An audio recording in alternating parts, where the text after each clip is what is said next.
Suportado ng Malacanang ang investigasyon ukol sa war on drugs at ang mga umano'y pagpatay sa ilalim ng dating administrasyon ni Pangulong Rodrigo Duterte.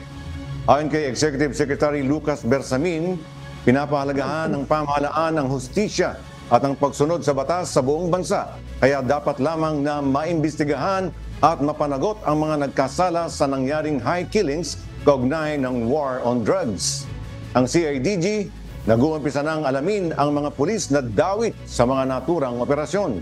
Kasama dito ang mga pulis na nakipagpulong umano kay dating Pangulong Duterte kung saan pinag-usapan ang tungkol sa cash rewards at extrajudicial killings bilang paglaban ng Duterte administration sa illegal na droga. Wala tayong sisinuhin kay ikaw ay opisyal, kay ikaw ay non-commissioned officer. With respect, kahit anong institusyon kagaling, lahat ito ay imbibestigahan at yun ang commitment natin sa sambayanan po natin.